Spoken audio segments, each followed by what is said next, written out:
Hey everyone, I'm rather incoherent, and I just took Sister Mary through Dark Matter, the custom campaign. And she was disgustingly competent. Like, I came into that campaign with the expectation that I was playing a three-fist fighter, and that I would do terribly at my job. And I was going to commit my whole deck to barely doing my job, and I was going to have a bad time. Because I've played Skids before. I have played main fighter Skids, and I know that you can do the fighter's job with three fists, but I don't think I'm going to have a good time doing with it. But I said something about Runic Axe in a video not too long ago. This is the best crutch for low fist fighters in the entire game. If you take Scriptweaver and Saga, you can swing this thing nearly indefinitely at +3 for 2 damage. Now, other characters are making do with Machete at +1 for 1, and they have 4 fists, so this actually puts you above where a Machete would be on a 4-fist character. Runic Axe is an incredibly powerful crutch for characters with access to it that have bad fists. That's not a big list. It's basically, what, Carson, Mary, Vincent, and Carolyn? I think that's it. I guess you could run this on Akachi as well. It has useless charges. That's pretty neat. But yeah, Runic Axe is a huge boon to this character. You basically need to run it to see a high degree of power out of her. But if you are, then you want to build a deck that's going to find it quickly with Backpack. And that means you value items a little more. So 45 Thompson's a great backup weapon. You can see even in my 64 experience deck, I never replaced it.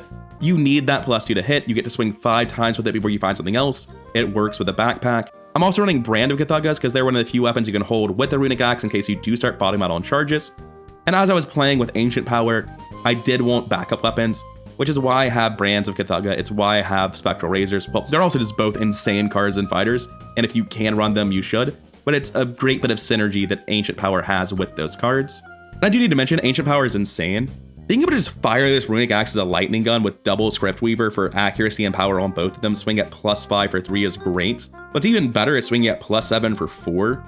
That's just Flamethrower, but you can shoot over, and that's incredible. And I know you don't want to shoot over for 4 damage, but playing alongside Father Mateo, you can shoot over for 4 damage. Because even if you do pull the auto fail, Mateo's like, no, it's okay. You didn't kill me.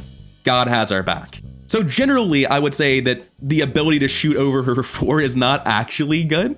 But it is a thing you might need to do from time to time, even without a Father Mateo. So it's a nice upside.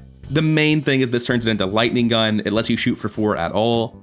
Beat Cops and Guard Dogs are still wonderful backup weapons disguised as allies.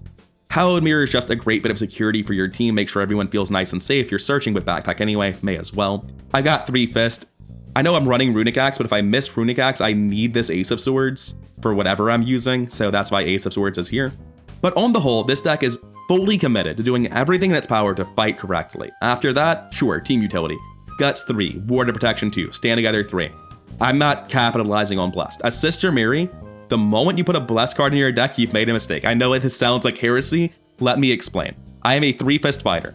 I am not a 2-book Kluber, nor am I a 4-head Kluber.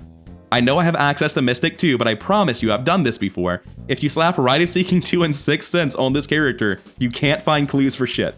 You just can't. It's terrible. It's an awful time and I wouldn't recommend doing it.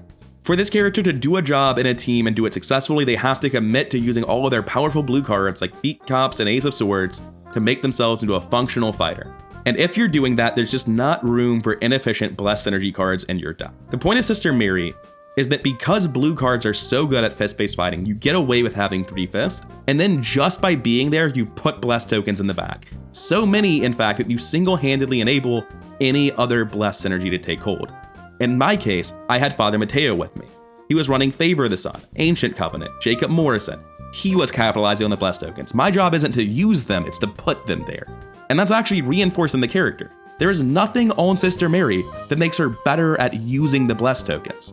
And you should never be playing a character that wants all the Blessed tokens for themselves in a team with several other characters that don't care about Blessed tokens. Because that puts you in an awkward spot where if other people draw Blessed tokens, it's really bad.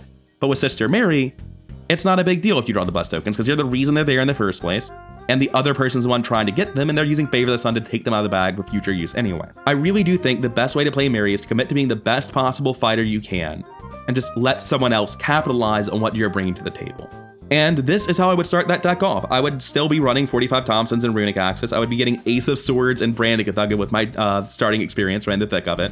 And much like Skids, I think you have to run in the thick of it for the Ace of Swords tier. You just suck at your job. You just have to take this. But despite this deck feeling pretty miserable, it does its job.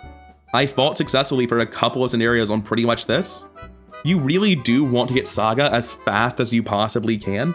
There's an argument that you should just upgrade Saga instead of what I've done, but because down the rabbit hole, that would cost you 3 experience. And additionally, if you don't draw your Runic Axe, now you're in a terrible spot. Whereas the way I've done it, if you draw a Runic Axe, you have a Runic Axe, you're doing okay. If you draw an Ace of Swords, you have an Ace of Swords, you're doing okay. Branded Cthulhu still needs some help to go off, you're not that great, but it is still letting you fight at 5 base, because it can use your head instead of your fist if you've missed everything else, which is a lot better than most Scenario 1 weapons on this character. Hell, it's on par with what you expect of a Scenario 1 fighter. Fighting for 5 is just acceptable.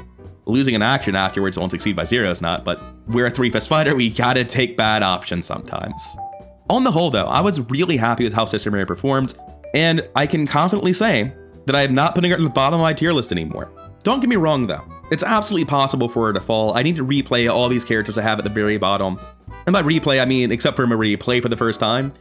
I just know that Lola's not good. I know that Jim's not good. I know that Amina's not good. I don't need to play test them. I've looked at the decks. I've thought about them for way more time than a character of their caliber is worth thinking about. But there is a chance they're better than Mary. Especially Marie with her 5 Seeker Splash and her weird synergies and the new Doom stuff.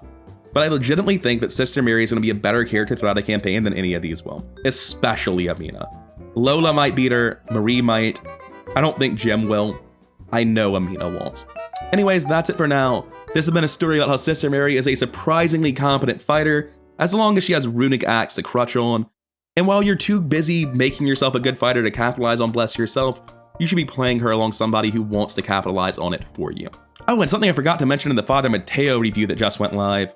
I am now posting the deck list in the description of all these videos like a sensible person would do, and I should be saying that at the start of the videos. Lesson learned for next time. Anyways, I've been rather coherent. Hope you enjoyed the video. If you did, like, comment, subscribe. All that stuff really does help the channel grow. And I'll see you in the next one.